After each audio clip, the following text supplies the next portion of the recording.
This video has been in our vault for 10 years, and very few people have ever seen it. It's Peter Schiff taking the stage at Nomad Capitalist's very first ever live event, talking about the economic death of America. Let me talk a little bit about what's going on and what's about to happen. You know, they just concluded a big meeting that they have every year over in Davos, the World Economic Forum. And, of course, once again, everybody is very optimistic. Everything is great. The U.S. economy is great. The markets are great. You know, nothing to worry about. And, you know, that's pretty much been the game plan. And if you look at what's going on, see, I think that we're actually setting up for a much bigger economic crisis than the one that everybody in Davos was oblivious to in 2008, because they met at this time in 2008. Nobody was worried about anything back then.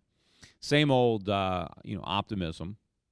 And I think what's very interesting, too, is Ben Bernanke is just leaving. You know, he's finishing his term. He's been Fed chairman now since 2006, and he's leaving at the end of January. And as he's leaving, he is being praised by pretty much everybody as the savior of the American economy. He was brilliant. He single-handedly rescued us. He's just like a superhero. People are saying, "Oh, isn't it great? You know, we had this expert of the Great Depression. How lucky were we that, you know, we had the expert on the Great Depression at the helm, right, to make sure we didn't have another Great Depression." And everybody is equally as optimistic about his replacement, Janet Yellen. Oh, yeah, Yellen is great. Janet Yellen is going to continue these fantastic policies. But first of all, I mean, what did Ben Bernanke do that was so great? I mean, what did this genius do? He printed a bunch of money and bought bonds and bought mortgages and way overpaid for them. But, I mean, what's so brilliant about that? I mean, what else could he have done? I mean, he did the only thing he could do. But, of course, if he had any integrity, if he actually wanted to do something that was good for the economy, he wouldn't have done any of that. He would have done the opposite. But instead, all Ben Bernanke wanted to do was figure out how to delay the pain, even if it meant that the underlying problem got worse, just so we didn't feel the pain for a while. That was really what his goal was. But if you remember, when Ben Bernanke took over for Alan Greenspan in 2006, people said nothing but good stuff about Alan Greenspan. And he was the maestro. He was fantastic. He was a genius, right? Everything was great. Remember, in 2006, right, everything was great. Stock market was at record highs. Real estate prices were still rising. You know, everybody thought that Greenspan was a genius and that Ben Bernanke would be just as good because he was his second in command. He was his protege. Ben Bernanke is going to continue these great policies of Alan Greenspan. Of course, I was very critical of Alan Greenspan. I said he was going to go down in history as a disaster because I knew that he had presided over this huge bubble that was about to burst and that it was going to burst on Ben Bernanke. And that's exactly what it did. And it burst on him, 2 years into his chairmanship. I don't know that Yellen is going to be that lucky. I don't know if she's got 2 years. I think the Bernanke bubble, which is much larger than the Greenspan bubble, that bubble is going to burst on Yellen's watch, maybe even quicker than the Greenspan bubble burst on Ben Bernanke. The problem is, I don't think Yellen can, bail us out again. I don't think there's any more room. This bubble is just too big. And I think they realize it's too big. In fact, they think it's too big to pop, which is why the Fed's going to do everything it can to not pop it, right? Which, of course, it would be better if it burst sooner because then we could start repairing the damage that is being created. But if you look at the U.S. economy where it is today, and everybody says, oh, the U.S. economy, we're recovering, right? Well, no, we're not. The U.S. economy isn't recovering from anything. It's getting sicker. Yeah, the stock market has gone up, right? Well, so what? I mean, the stock market isn't going up because the economy is getting better. Corporate earnings aren't going up. Just stock prices are going up. But they're going up because of the Fed. They're going up because interest rates are at zero. The crash that I was referring to is the one that's about to happen. Because what I wrote back then was that in response to this, right, that the government was not going to learn from its mistakes because the government, right, inflated this bubble because of the stimulus from the 2001 recession, right? We deliberately created this housing bubble to stimulate the economy when the NASDAQ bubble burst. So we just went from bubble to bubble.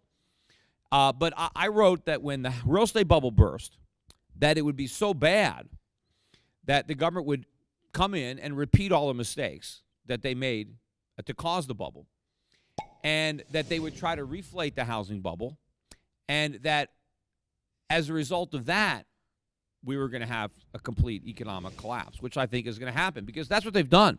See, I don't know how anybody can think that the Fed could stop the QE, right? I mean, how can't they see? You know, we have a national debt of $17.5 trillion, and that national debt, that's just the tip of the iceberg. That's not, that's not the Fannie and Freddie debt that they guarantee. That doesn't count over $1 trillion of student loans that the government guarantees. If you've seen some of the kids, you know what they majored in. They're not good for that debt, right? We're on the hook for that.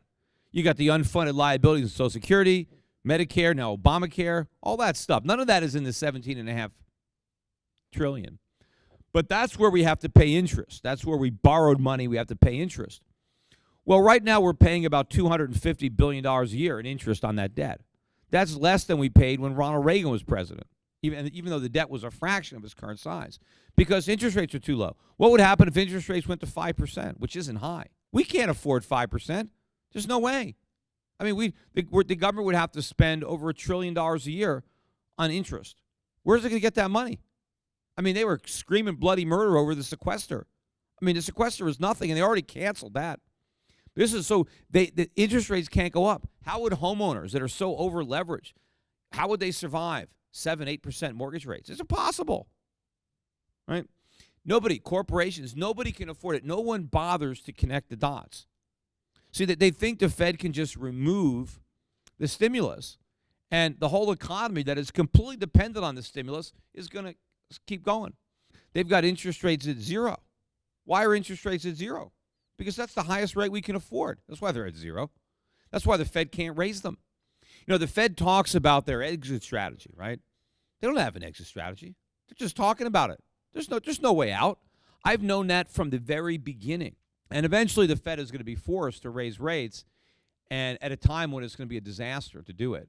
But if it doesn't raise rates, it'll be an even bigger disaster. Because when it raises rates, we're going to have a worse financial crisis than 2008, except without any bailouts. Because the Fed is raising rates, nobody can be bailed out. That means the banks are going to fail. That means if you have money on deposit in a bank, you're going to lose it because there's no money in the FDIC. If the Fed is not bailing out, the government has no money to pay off anybody, not even its bondholders.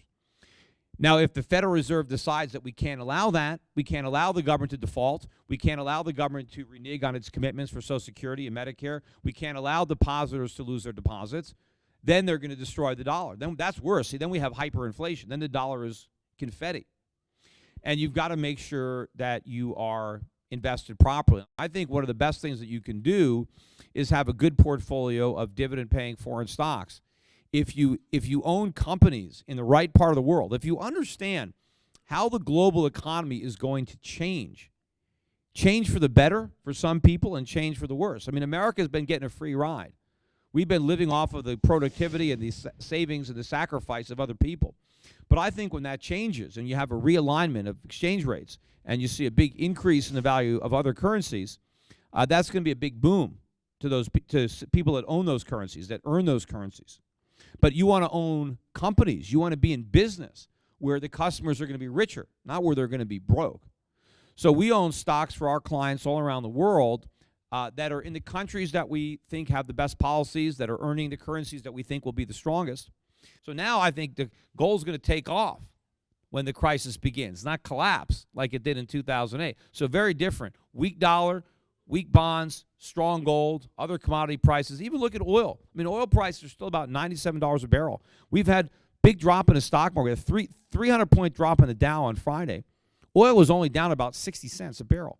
And it was up like $2 a day before when the Dow was down about 150. I mean, it's pretty strong. And even with all of these emerging market currencies going down. So the oil prices, as I said, and I already mentioned that natural gas prices were up 10% on Friday. So we're seeing strength in commodities, even as markets are weakening, which is the opposite of what was going on then. So you have to have a different type of portfolio than what would have worked in 2008. So the next crisis is a crisis in the U.S. dollar. That's the big bubble that's bursting, the dollar bubble, the bond bubble, because I think the Fed will print as much money as it can to stop the real estate bubble from bursting, to stop the stock market bubble from bursting, to keep the phony economy going, to keep the debt-fueled consumption going. So the Fed will keep on printing money to buy bonds and buy mortgages. The only thing that will make them stop is the bottom dropping out of the dollar. They'll print money until they can't do it anymore. So that's the next crisis. It's a U.S. dollar crisis. It's a sovereign debt crisis, right? And so that's going to be very different than 2008 when everybody was running to the safety of treasuries. So I'm very afraid of big increases in taxes, particularly on corporations, because when the market collapses and the country's in a huge recession, depression, the politicians are always looking for somebody to blame. And if there's a company that's still making a profit, well, they'll blame the company. And they'll say, well, that's not fair.